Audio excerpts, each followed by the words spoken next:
de tendencias globales van a explicar dónde estamos en este momento. La pregunta es, ¿qué es lo que está pasando? ¿Por qué ha habido este cambio de tendencia? Nuestros estudios indican que la primera razón son los conflictos militares. O sea, donde hay conflictos militares tenemos problemas, seguramente tenemos problemas de alimentación, de desnutrición. Es la famosa frase, no se puede resolver el hambre donde hay guerra. Claro. Donde hay guerra, hay hambre. Ustedes han incorporado además otro tema muy de estos días, el cambio climático. Correcto. ¿Y cómo puede asociarse entonces la hambruna de algunas zonas con el cambio climático? Pero es una pregunta obvia. El tema es que lo asociamos también a otros temas, y ahí, primero en relación al cambio climático, naturalmente de frente a tierras que empiezan a estar áridas, que no tienen capacidad de producción, hay flujos migratorios que mueven del campo a la ciudad escenarios en los cuales las ciudades no tienen capacidad de absorción, donde genera una situación peor, aunque no en la dimensión de los escenarios de los conflictos militares, donde yo creo que hoy podríamos poner como el ejemplo máximo Yemen, donde estamos hablando de 29 millones de personas que en este momento están pasando hambre neta. Pero también, cuando uno dice esos números... Sí, pero también yo creo que hay que agregar dentro de esto, naturalmente, o sea, el fenómeno migratorio, el fenómeno del cambio climático, el tema de la paz, como elementos que antes estaban alejadísimos del problema del hambre, que hoy son parte componente del tema, del hambre. Pero el problema es que hoy nosotros no podemos analizar, yo creo que seríamos limitados a analizar el tema del hambre si no analizamos el otro tema, que es el tema de la nutrición. Y parece como que lo único que queremos hacer es mirar el futuro, y no es así. Bueno, miremos las cifras. Claro, porque asoma muchas veces como un contrasentido, ¿no? Bueno, pero esa es la... Tenemos una casa... Con niveles de muerte, digamos, que se empiezan a acercar.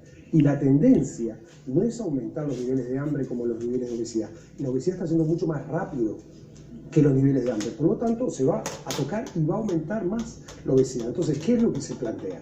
Lo que se plantea no va a ser el tema del plato de arroz, la famosa gráfica que vemos el plato, sino qué es lo que se va a comer y cómo se va a comer. Porque los riesgos son similares y van a ser superiores desde el punto de vista de la obesidad. Miremoslo en América Latina. El 60% de la población latinoamericana es obesa o tiene sobrepeso. Miremos el caso de Uruguay. El 64% de la población uruguaya es obesa o tiene sobrepeso. Y si pones en el caso de Uruguay, con los niveles de hambre, son muy pequeñitos, el gran problema no es en el tema del hambre. Pero también lo puedes ver en los países africanos, o en los países de las islas del Pacífico, o países como México, o países como Chile. Por lo tanto, si no se incorpora en un análisis el tema de comer y comer correctamente, los riesgos pasan a ser tan similares como simplemente en el tema del hambre.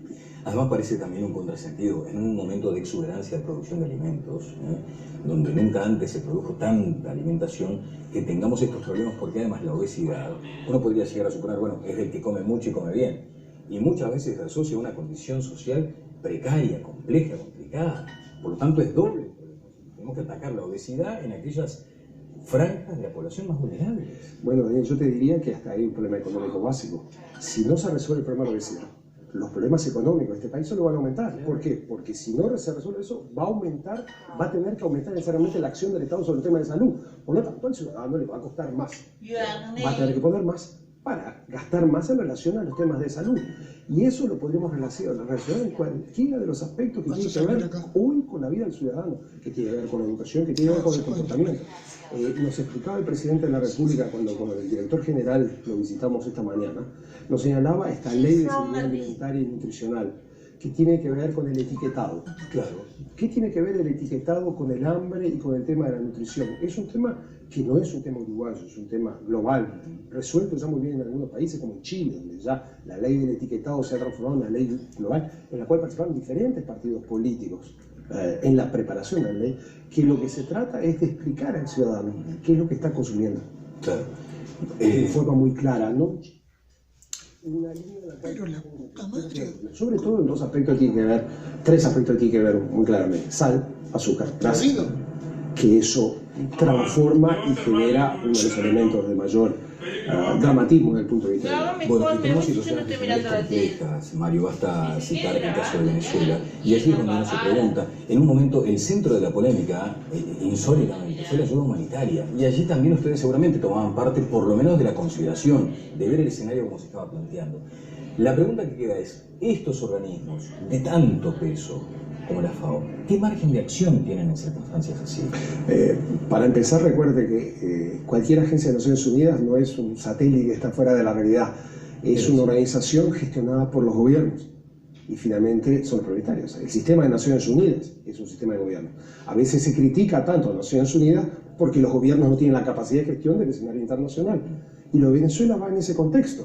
Nuestra posición es muy clara. No importa el signo político que sea, para nosotros ninguna población puede pasar hambre, cualquiera ella sea. Por lo tanto, en cualquiera de las situaciones, donde sea en el mundo, el rol de la FAO y otras agencias de Naciones Unidas que trabajan en el tema alimenticio, como el Programa Mundial de la Alimentación, que trabaja en los temas de emergencia, tienen que interactuar para ayudar a resolver problemas. Algunos problemas son dramáticos. Yo te señalaba el caso de Yemen, donde, por ejemplo, nosotros no tenemos accesos ni a puertos ni a aeropuertos pues, en función de un conflicto local, pero nuestra política es de buscar la solución. Y no es una solución de enfrentamiento, nosotros somos una organización neutral global y técnicamente de referencia global. Pero ahora que en algún momento se pensó apelar para la corriente humanitaria que pretendía ingresar a Venezuela. Y nosotros tenemos diálogo absolutamente con todos los actores para buscar soluciones. Nosotros desarrollamos programas en Venezuela, no lo suficientes, tenemos que desarrollar muchos más. Nosotros articulamos con otras agencias de Naciones Unidas, caso UNICEF, por el tema de la infancia, para buscar los caminos que a partir de condiciones objetivas que se puedan dar de los diferentes actores, se nos den las condiciones para lo que nosotros sabemos. Nosotros sabemos de cómo ayudar más y mejor. Bueno, muchas gracias por estos minutos. Allí está ese gráfico contundente, ¿no? 700 millones de personas con obesidad. Allí hay un tema de nutrición, como tú lo mencionabas, pero además, como muchas veces también tenemos que hacer una distinción por género. Las mujeres padecen este problema mucho más. Más, un 6% más que los hombres. Claro. ¿Y eso hay una explicación científica? Todo tiene explicación. Pero yo creo que uno de los grandes desafíos es tener a todos los actores interactuando sobre ese fenómeno, en el cual no es solamente responsabilidad de los gobiernos y los estados, por Dios, ellos tienen que asumir sus propias responsabilidades, pero tienen que, el sector privado, la sociedad civil, la academia, las universidades, todos tienen que sentirse parte de esta acción. Nadie de por sí solo va a salir de problemas que vienen de hace muchos años y tienen que ser resueltos, si no los problemas de las sociedades van a ser muy graves y son de nuevo tipo. Tú hablabas de cambio climático, agreguemos los temas de la paz en la nueva dimensión, agreguemos los temas de migración, no en la travesía del Mediterráneo, sino los movimientos internos.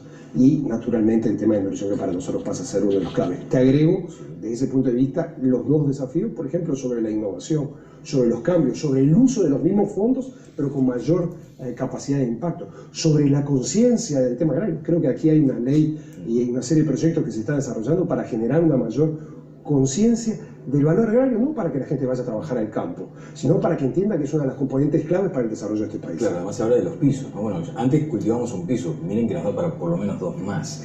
Muchas gracias, Mario, que además defiende la Celeste en su cargo allá en Roma.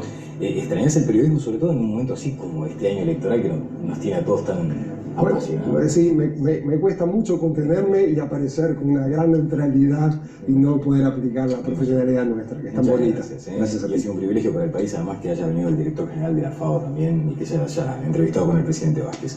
Estuvo Mario Luberkin con nosotros. Vamos a seguir la información con Valeria. Gracias, Daniel. Vamos